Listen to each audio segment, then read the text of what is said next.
Class 8 का नहीं, class 8 का कितना 8.2 8.2 का क्या नंबर है 10 नंबर है।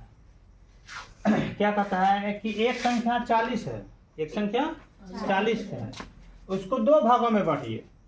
क्या भाग में बांटना है? दो भागों में बांटना है। जरूरी नहीं है कि बराबर बराबर होगा, कम बेसी भी होगा। जैसे 40 का दो भागों में बांटेंगे तो 10 और 30 40 हुआ, 10 30 40 हुआ। कोई बोलेगा सर 15 और 25 वो 40 हुआ। तो दो भागों में बांटिए। कहता इस प्रकार बांटो कि पहली संख्या का 1/5 भाग, जो दो भाग में बांटिएगा ना, तो पहला भाग का 1/5 गुना करेंगे, 1/5 भाग जितना होगा 1/5 भाग दूसरी संख्या के 1/3 भाग के बराबर होगा। ठीक है, दोनों क्या होगा बराबर होगा। तो 40 को दो बराबर भागों में बांटिए, कितना होगा 40 होगा, है कि नहीं। इसको दो बराबर भागों में नहीं बांटने की बात कर रहा है। बराबर बराबर बोल रहा है क्या? बराबर तो नहीं बोल रहा है। दो भाग में बांटो। अगर एक ठो में लेंगे 10 तो दूसरा कितना होगा 30 40 हुआ कि नहीं। एक ठो में अगर ले लेंगे हम 15 तो दूसरा कितना होगा 25 होगा कि नहीं होगा। एक ठो लेंगे 5 दूसरा कितना होगा 35। जवाब तो नहीं सक रहे हो ना। एक ठो लेंगे 6 तो दूसरा कितना होगा 34 34 होगा। आप भी जवाब देना तब जानेंगे। एक ठो लेंगे x तो दूसरा कितना होगा 40 नहीं, दूसरा होगा 40 घटाओ x।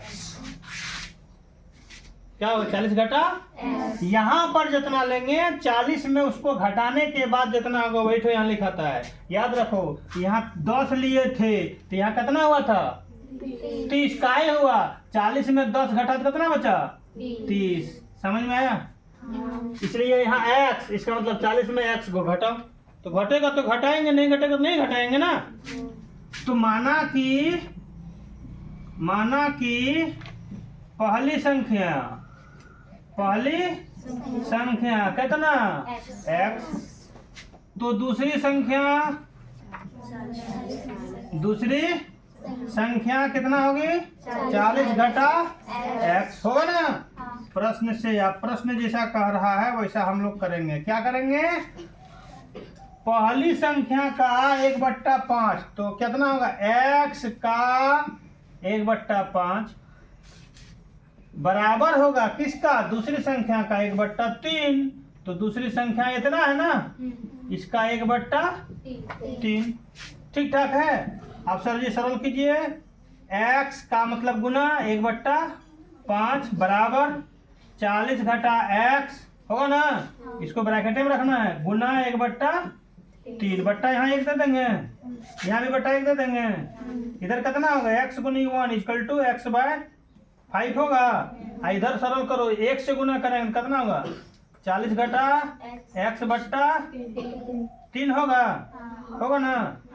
आगे देखिए, आप क्रॉस गुना कीजिए, इससे इसको गुना कीजिए कितना होगा 3x, और इससे इसको गुना कीजिए यहाँ ब्रैकेट में रख देते हैं 40 पंचे 200, आप फिर प्लस माइनस कितना होगा 5x। अब आ जाइए, इसको इधर ले जाओ तो 3 को प्लस में और 5 को प्लस में इधर से जा रहा है, क्या होगा 8 को प्लस में हुआ, इधर कितना हुआ 200। कटाइए, क्या में कटेगा 8 नहीं, अब बचा कितना 4 5 8 40, इसलिए x बराबर कितना निकला 25। अतः पहली संख्या जिसको x माने थे कितना निकला 25। दूसरी संख्या को क्या माने थे 40 घटा x, 40 घटा 25 बराबर कितना होगा 15। आंसर हो गया, होगा नहीं। समझ में आया कि नहीं आया। चलिए उतारो।